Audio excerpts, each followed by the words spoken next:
प्रिय विद्यार्थियों, जय हिंद।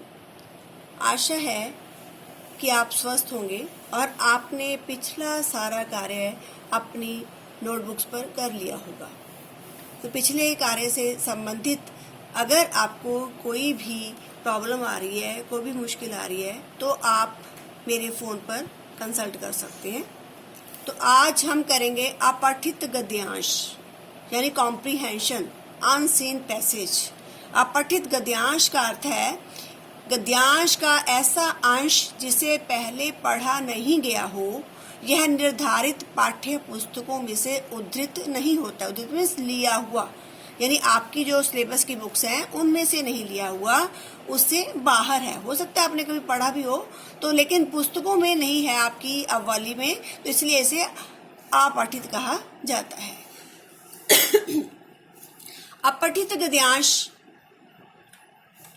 आपके प्रश्न पत्र का पहला प्रश्न होता है और इसे सॉल्व करने के लिए हमें क्या करना चाहिए, क्या नहीं करना चाहिए, पहले हम इस बात पर चर्चा करते हैं। पहले क्या करें? सर्वप्रथम गद्यांश पर आधारित प्रश्नों को पढ़ें। ऐसा करने से गद्यांश का विषय एवं उसके महत्वपूर्ण या ध्यान देने योग्य बिंदु समझ में आ जाएंगे। इसके उपरांत एकाग्रता पूर्वक गद्यांश पढ़कर प्रश्नों के उत्तर खोजें। जब आपने पहले प्रश्न पढ़ लिए तो आपके दिमाग में आता है कि मुझे गद्यांश में से इस प्रश्न का उत्तर ढूंढना है। फिर आप गद्यांश को ध्यान पूर्वक पढ़ोगे तो आपको वो प्रश्न जो है वो आपके माइंड में होते हैं, तो आपको वो वहां पर दिखाई दे जाएंगे भी इस प्रश्न का उत्तर यहाँ है, इसका यहाँ पर है।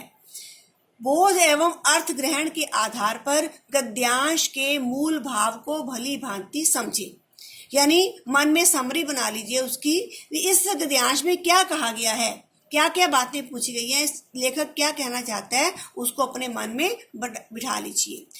उसके बाद गद्यांश के मूल भाव, महत्वपूर्ण शब्दों एवं विचारों को रेखांकित करें, अंडरलाइन करो जो आपको लगता है इसमें इम्पोर्टेंट है। कोई शब्द ऐसा है जो उसमें आ रहा है, प्रश्न के अनुसार कहाँ से कहाँ तक उत्तर आ सकता है। प्रश्नों के उत्तर अपने शब्दों में लिखो। ध्यान रखें कि उत्तर सटीक एवं सार गर्भित हो। अपने यानी जैसे कई बार आपको लगता है कि यहाँ से यहाँ तक प्रश्न का उत्तर आ रहा है तो कई बच्चे सारी लाइनें एज इट इज लिख देते हैं।